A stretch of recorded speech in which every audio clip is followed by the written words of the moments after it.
Gilets jaunes du Luc, cœur du Var.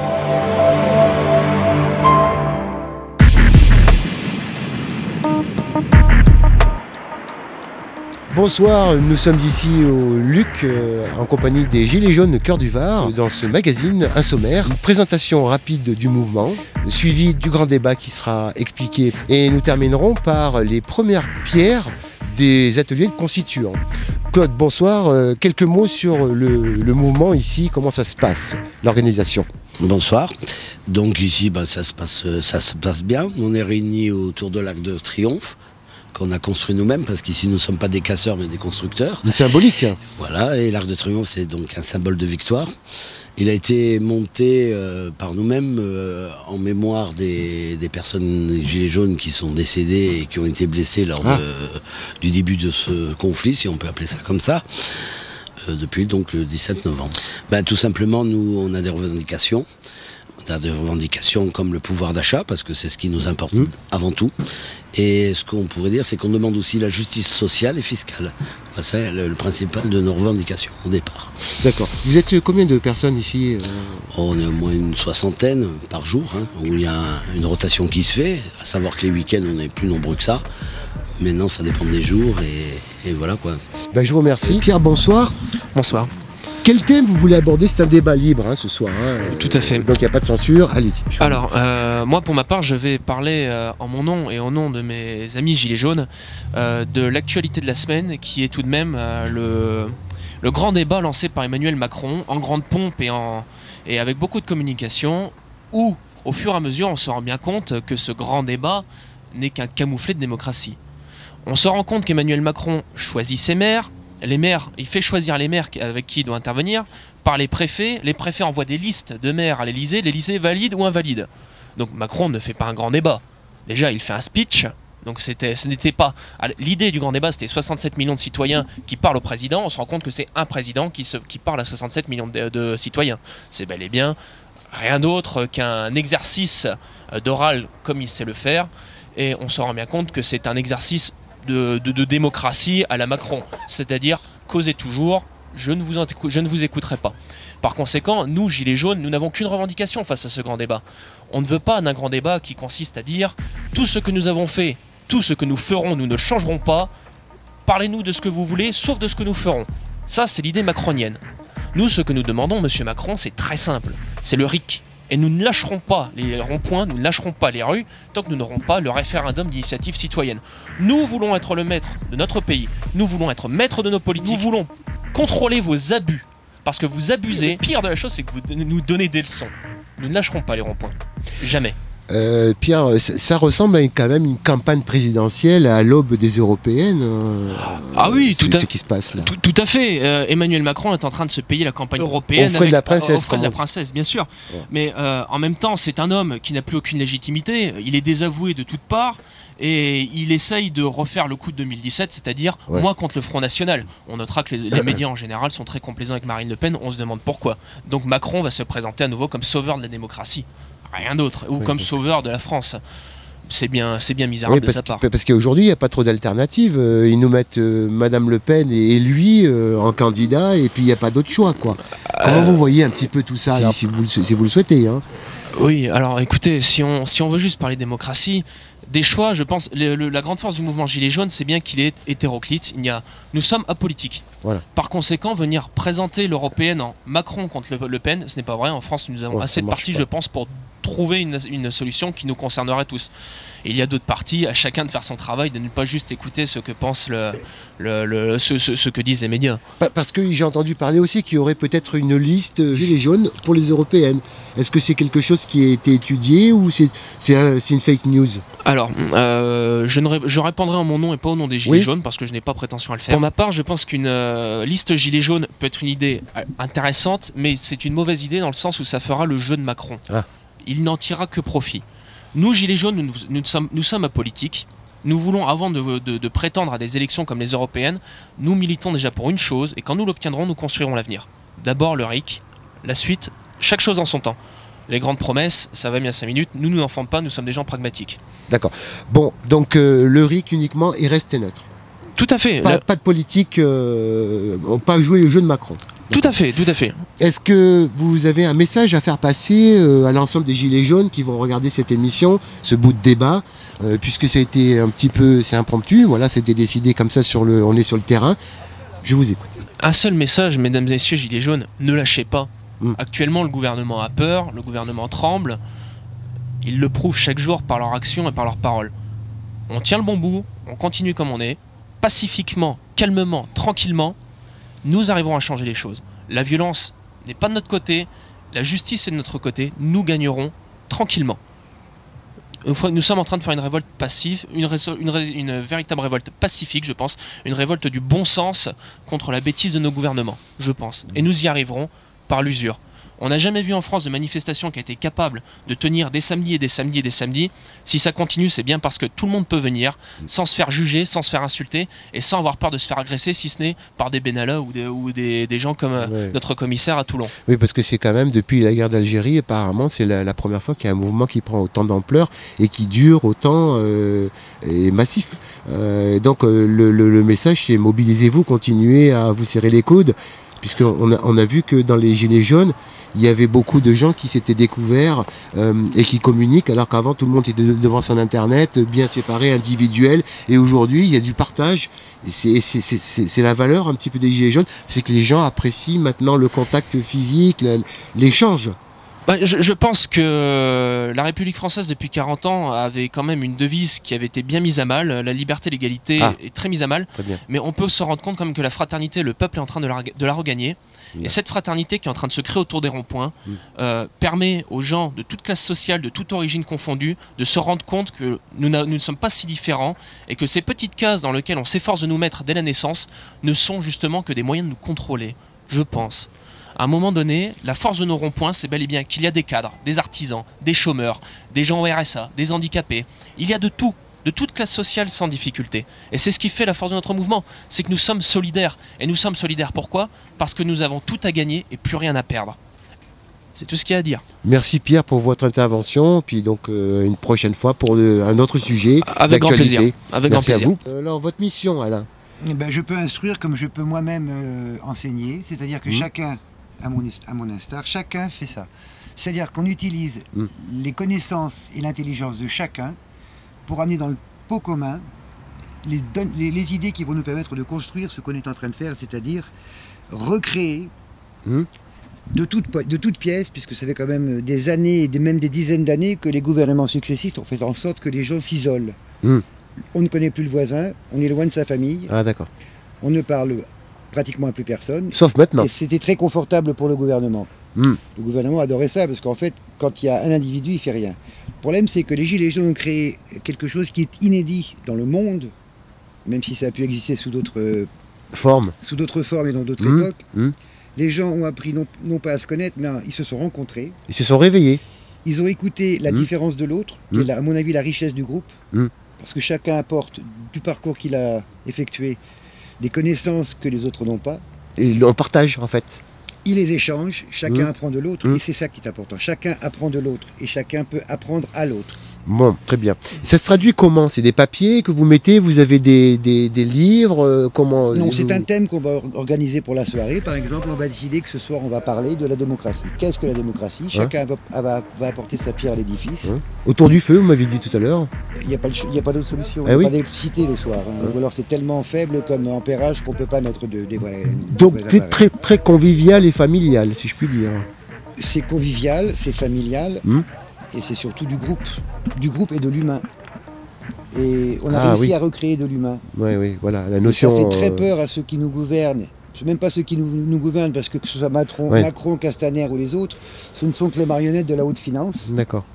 Et en fait, notre objectif à nous, c'est de faire un tel bordel dans la haute finance, qu'un matin, les hauts financiers vont se réveiller, vont dire, bon, on fait le bilan de ce qu'on a perdu, ça fait 2 mois, et ils vont forcément aller taper à la porte de Macron en lui disant « Coco, tu es bien payé, on t'a mis en place, parce qu'il ne faut pas oublier qu'on l'a mis en place, Maintenant, il va falloir que tu changes ton cheval de bataille parce que nous, on a besoin de sous. D'accord. Donc on revient un petit peu aux fondamentaux, la notion de famille, la notion de partage, la notion d'échange, et plus l'individualité ou l'individualisme qui a été prêché depuis de nombreuses années, qui nous a amené aujourd'hui à nous réveiller et enfin prendre conscience qu'il est temps de reprendre un peu la main. Mais on est en train de la reprendre là. On va passer le micro maintenant à notre ami Fabien. Alors Fabien, vous nous parlez de quoi ce soir? Alors quel est le thème que vous voulez aborder à travers les ateliers constituants? Comment on arrive justement à déployer cette nouvelle idée de structure qu'on souhaiterait mettre en place pour justement casser la verticalité et assurer une véritable structure horizontale pour que le peuple reprenne directement en main le pouvoir, ce qu'on lui a subtilisé sur les différentes constitutions qui ont été écrites depuis. Vous pouvez m'expliquer la notion de verticalité et d'horizontalité légèrement pour tout le monde? La verticalité, elle s'image simplement, très simplement avec une pyramide. Vous avez une personne à la tête qui distribue ou fait ruisseler, puisque ça plaît bien ça. Du haut vers le bas. Assez affreux. Du haut vers le bas. Et sans chercher véritablement à donner le pouvoir ou à donner la légitimité ou la possibilité à ceux du bas. Il se repose sur la base, mais sans donner de légitimité à cette même base. Nous, on veut cette pyramide la retourner. C'est-à-dire que la base véritablement prenne le pouvoir et donne la direction de la société, et que derrière, ces agents de fonctionnement, car ce sont des agents de la fonction publique en principe, que ce soit des présidents, des ministres, ils sont payés avec nos dinars et pour notre service, que justement ils servent la base et non pas que ce soit l'inverse, que ce soit la base qui les sert. D'accord. Bon, c'est bien d'expliquer un petit peu le côté, la pyramide s'inverse. J'ai une question. Les députés qui sont fortement payés aujourd'hui, des salaires mirobolants, quel est leur rôle aujourd'hui? Est-ce qu'ils jouent leur rôle? Moi, je suis à bâton rompu là. Alors, je vais déjà simplement vous arrêter sur un point. On focalise sur la face émergée de l'iceberg, donc c'est-à-dire les députés qui sont payés 5 000 € d'indemnité avec 6 000 € de minimum. 6 000 € d'indemnité et 5 000 € de je sais plus trop quoi. Enfin, ils sont beaucoup trop payés par rapport à ce qu'ils font. 10-12 000 quoi, en gros. Sachant leur taux de présence, mais ceux qui sont les mieux payés dans les assemblées nationales et les sénats, ce sont les fonctionnaires qui y travaillent, qui sont payés entre 12 et 20 000 €. Ce qui est juste inadmissible pour mettre des verres d'eau sur des pupitres. Donc le véritable problème est immergé, il faudrait un petit peu exposer ça. Après, l'utilité des députés, on en voit la limite notamment aujourd'hui. La République en marche représentée par Emmanuel Macron, c'est accaparer les 3 pouvoirs de France. L'exécutif avec son gouvernement qui est piloté par Édouard Philippe. Le régalien où il est à la tête, et le législatif où vous avez 300 boiteux qui font que voter ce que l'autre lui demande de voter. Très exactement. Et qui vont même pire que ça. C'est-à-dire que quand l'opposition, entre guillemets, va être en accord avec des décrets ou des propositions de loi qu'ils vont mettre en place, parce que l'opposition vote oui, et bah eux, bêtement et très connement, ils votent non. Alors que c'est leur proposition. En fait, ils ont des œillères et tout est voté d'avance. Ils ont juste pas de cerveau. Il n'y a pas besoin d'avoir 300 députés pour voter ce qui est décidé déjà par Macron. Il suffit de 4-5 personnes à la limite. Et si je peux émettre une petite idée, là, je parle en mon nom personnel, comme chacun ici d'ailleurs. Je pense très sincèrement qu'avec l'avènement des nouvelles technologies de l'information et de la communication, on peut redonner le pouvoir au peuple directement, redonner le pouvoir législatif, qui induirait après, notamment avec de la révocation, la possibilité de bloquer l'exécutif et le régalien. Notamment, pourquoi pas, avec une implication citoyenne qui donne la possibilité aux gens, et le RIC en est l'image parfaite, mais après, au niveau de la forme, par exemple, une application sur son téléphone ou la possibilité de passer en mairie comme on l'induit avec le RIC, pour donner ses idées. Les idées sont débattues, les idées sont votées, elles sont remontées tranquillement, et après au niveau national, de grands référendums qui permettent de les appliquer ou pas. En tout cas, il est possible aujourd'hui, au XXIe siècle, de retirer le pouvoir des rois pour le redonner aux paysans directement, qui instruira sa terre comme il l'entend. Donc merci Alain. Alors pour faire un petit peu la liaison avec le début du débat qu'on a eu, le grand débat qui a été tout à l'heure évoqué, ça ne sert pas à grand chose. Alors, avec des applications ou avec chacun chez soi, on pourrait postuler des idées. Alors moi, c'est un travail sur lequel je travaille depuis 8 ans maintenant. Facilement, sans mobiliser 1000 gendarmes, des 600 maires, enfin tout le exactement. Ça sert à rien. Il n'y a plus besoin, mais c'est un travail sur lequel Alors qu'est-ce que vous faites actuellement? Vous le développez ça pour, par exemple? Moi je travaille chez moi ce petit truc sur papier, tranquillement, et puis à un moment je l'exposerai. Et vous voulez l'expérimenter ici aux Gilets jaunes du Var? Non, parce que techniquement, j'ai pas les ressources techniques, mais sachant qu'on est des Gilets jaunes sur tout le territoire métropolitain, dom-tom compris, et à l'international, dans plusieurs dizaines de pays, je suis certain qu'en exposant l'idée, un groupe de Gilets jaunes prendra l'initiative, parce qu'ils ont l'expertise technique, de mettre ça en place, pourquoi pas. Et peut-être même, à ma méconnaissance, ça a déjà été mis en place. Il faudrait que je creuse un peu de ce côté-là.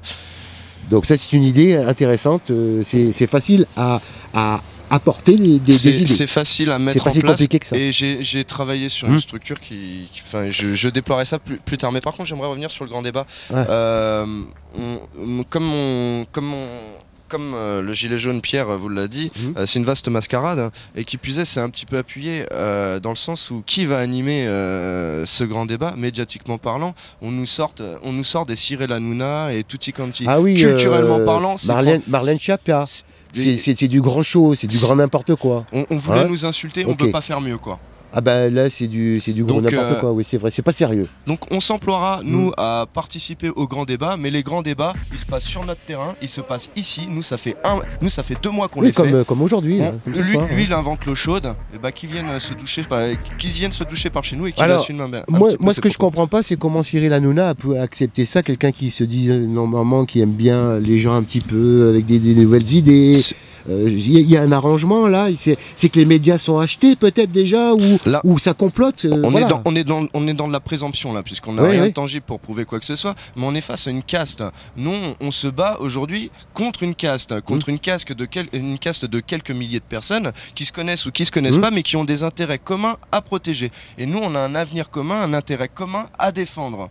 Et le problème c'est qu'on peut pas concilier les deux. On peut pas concilier le profit qui se base sur la misère et nous le combat contre la misère au détriment du profit. Donc il y a un moment où ça se confronte, et Hanouna, enfin de par je sais pas, j'ai pas de télé. Oui, bah ça c'est l'actualité du moment, mais c'est du grand n'importe quoi, on va dire. Voilà. Culturellement, on est au niveau zéro. Le grand débat, ça continue, ils vont nous en faire encore d'autres quoi. Ils arrêtent pas de se faire de la promo, mais gratos quoi. Non mais il y a dos des gens. Il y a 230 ans on parlait de Robespierre, aujourd'hui on parle de Cyril Hanouna. Je crois qu'à l'époque des rois, les rois avaient besoin d'un bouffon. Oui. Parce que le bouffon leur permettait, sans rien dire au peuple, d'essayer de créer une histoire. La Fontaine a fait ça aussi. Ça lui a pas réussi beaucoup. Mais tous les rois ont besoin d'un bouffon. C'est un parfait bouffon. Il n'y a pas que lui. Il n'y a pas que lui. On va peut-être passer maintenant le micro témoignage à des gens qui sont un peu dans la salle ici. Je rappelle que ça se fait ici, on est sur le terrain, sur le rond-point du Luc. On est sur le rond-point du Canet des Morts, du Canet des Morts. Voilà. Des Gilets jaunes Cœur du Var du Canet des Morts. Voilà, donc on va passer alors un petit témoignage. Je pose une question fil rouge. Comment vous voyez l'issue du mouvement des Gilets jaunes? Je vois qu'ils sont assez optimistes quand même, et là actuellement ils se découragent pas. Donc c'est très bien. Tout ce que j'ai entendu, ils sont persévérants. Donc il faut qu'on continue. Et tout le monde va dans le même sens quoi. Je pense qu'on aura le RIC. On y arrivera pour une simple raison, c'est que si on ne l'a pas là, on l'aura jamais. C'est pas qu'on ne l'aura jamais, c'est que si la finance gagne, c'est la fin de l'humanité. Ah oui, parce que... Bêtement. Pourquoi vous dites ça? Pour simplement, avec tous les problèmes écologiques, on sait très bien que, rien que sur l'écologie déjà, les grandes entreprises ne font rien, puis c'est pas le but de leur jeu. Quand on voit qu'à l'heure actuelle, Total... gagner de l'argent toujours... Le but du jeu, c'est de ne faire que de l'argent. Ouais. L'argent... L'humain, ça compte pas. L'humain ne compte pas. Mais si l'humain ne compte pas, le reste de la planète, on le sait aussi, ne compte pas plus. Oui, bien sûr. Donc si nous, on n'obtient pas le RIC, et vu qu'on se rend compte que la population... dans d'autres pays, bouge aussi. La population, justement, qui, elle, a envie d'un avenir pour ses enfants, pour l'humanité, elle a besoin de ça. Donc, de toute façon, si on ne gagne pas... oui, c'est le combat du siècle. C'est le combat du siècle, c'est tout. Donc, c'est pour ça que cette guerre... cette guerre vous avez jamais vu ça? Vous n'êtes pas tout jeune, c'est jamais arrivé. Non, ce mouvement-là, où les gens peuvent se rencontrer, malgré qu'ils puissent avoir des opinions différentes, des façons de voir différentes. Ce partage-là, pour l'instant, à aujourd'hui, je ne l'ai jamais vu. D'accord. Je ne l'ai jamais vu. Bon, donc c'est le combat du moment, il ne faut pas le lâcher. On va passer. Et ce n'est pas que le combat du moment, c'est-à-dire, pour moi, c'est un saut de l'humanité à faire. Oui, il faut humaniser tout ça. C'est ça. Voilà. Bon, alors c'est bien le progrès, mais on va passer le micro peut-être un peu le tour de table. Madame, vous voulez dire quelque chose? Oui, ben moi ce que je voulais dire juste, c'était la première fois de ma vie que je manifestais. Je n'avais jamais fait ça de ma vie. Ça fait combien de temps que vous faites ça, madame, la manifestation ben là, depuis à peu près le début. Hein, et vous venez tous les jours? Non, pas tous les jours. Il y a des roulements. Voilà, il y a des roulements. Mais bon, comment dire, l'injustice... Qu'est-ce qu'elle dit votre famille, vos enfants, les plus jeunes? Moi, je le fais pour eux. Je le fais pour eux parce que nous, on a eu quand même un peu une meilleure vie qu'eux. Et ils admirent ce que vous faites. Et voilà, et je pense que les enfants, pour qu'ils arrivent à avoir quelque chose de mieux, parce qu'avec le SMIC, on s'en sort pas, et comme ils arrêtent avec un SMIC, même si dans l'avenir, ils veulent acheter une maison ou quoi, un minimum, quoi, c'est impossible. Oui, Rien que un loyer, c'est très cher. Tout part vers le bas. Et de mois en mois, ça part vers le bas. Et de moins en moins, je pense qu'ils y arriveront. Il y a une cassure. C'est pour ça que je me bats pour eux, pour les enfants, les petits-enfants. Bon, mais c'est un beau geste, madame, on vous remercie. Et puis je trouve que ça fait se réconcilier les gens. Il n'y a plus de... Vous savez, il n'y a pas de... Avant, les gens, on avait l'impression qu'on ne croyait pas qu'on était solidaires. Et je trouve que les Gilets jaunes... Vous avez redécouvert... une solidarité qu'on a connue et qu'on avait perdue par rapport tout à l'heure Pierre. Et vous êtes contente aujourd'hui de redécouvrir ce lien social? Oui, oui. Et je pense que c'est grâce à ça que les Gilets jaunes vont continuer. C'est le mouvement, c'est la solidarité des gens, je pense. Merci à vous. Peut-être monsieur, un petit mot, on va faire le tour de table. Alors moi je suis rentré tardivement dans le mouvement, je l'ai soutenu dès le départ, mais je suis arrivé tardivement. Il y a combien, un petit mois, même pas 3 semaines peut-être, que je viens Vous n'êtes pas tout jeune vous non plus, hein, monsieur. Vous n'êtes pas tout jeune. Hein. Non, je ne suis pas tout jeune, j'ai 65 ans. Je suis retraité et maltraité par les pensions de retraite, très basses. Avec 1100 € par mois, on a du mal à vivre. Combien? 1100 € par mois. Vous en sortez pas? Comment? Vous vous en sortez pas? Heureusement j'ai une épouse qui est aussi à la retraite, mais bon, on arrive à 2 à 1900 €. Et encore on n'y arrive pas. Et on n'y arrive pas, qu'on a parce payé que le loyer, tout a augmenté, mutuelles et tout ça, c'est très dur. Oui, la vie a augmenté, il paraît, l'alimentation, il paraît que ça a augmenté. Enfin, oui, l'alimentation augmente bien sûr. Les loyers c'est hyper cher. Les loyers bien sûr, il y en a qui sont, disons, modérés, mais il y en a qui sont horriblement chers. Surtout dans le sud. Hein. Oui, c'est dans le Var. Moi je viens du nord de la France, je suis venu passer ma retraite ici dans le Var, et ça fait 6 ans que j'y suis. Oui, le coût de la vie est quand même un peu différent, oui. Et donc on a du mal avec 1100 € ou 1900 € à s'en sortir ici dans le Var. Oui, les fins de mois, il arrive très vite la fin de mois. Elle arrive à partir du 20, on commence à compter les centimes. Hein. C'est un combat que vous menez aussi collectif, on va dire. Ah oui, moi dans ma vie, je me suis toujours battu collectivement. Super. Le combat individuel, je ne l'ai pas connu. Moi, c'est ensemble qu'on peut changer les choses, mais pas chacun de son côté. Donc ce mouvement, oui, c'est premièrement un mouvement très fraternel que j'ai découvert, qui avait, comme disait ma camarade à côté, qui avait longtemps qui avait disparu, on ne le retrouvait plus. Ce que les anciens ont connu. Hein. J'ai connu cette époque. Moi, je l'ai connu. J'ai connu une bonne période, moi. Dans l'entreprise ou ailleurs, je l'ai connu, ce genre de rencontre. Mais je pense qu'ici, on a une particularité. Et tout à l'heure, on parlait... Je sens un peu une forme d'éducation populaire dans ce mouvement. D'accord. Aussi, où le peuple, on est élu par la différence, on s'éduque entre nous. Et je crois que ça, c'est formidable. C'est bien ce que vous dites. Madame ou monsieur, on clôture là. Un mot de la fin. On termine, voilà, on termine sur vous, ou tous les deux, si vous voulez dire quelque chose. Allez-y, madame. Juste un petit mot pour dire que moi je suis très positive là-dessus. Je pense que déjà, quelle que soit l'issue, on a retrouvé de l'humain. Et ça, c'est formidable. Merci, monsieur Macron. Grâce à lui, on a retrouvé de l'humain. Ah oui, c'est un message, ça. Bon, c'est un beau message. Madame, on finit sur vous légèrement. Oui, donc le grand débat, je dis que c'est organisé et manipulé par l'État et nous exigeons le RIC et nous gagnerons. Voilà. En toute matière. En 1789, le peuple s'est battu. Et nous sommes pareils. Et nous avons récupéré la fraternité. Maintenant, on va récupérer la liberté et l'égalité. En toute matière. Et voilà, on finit sur ces quelques notes. Merci à vous tous et puis une prochaine fois. Merci. C'était l'actualité Gilets jaunes du Luc, cœur du Var.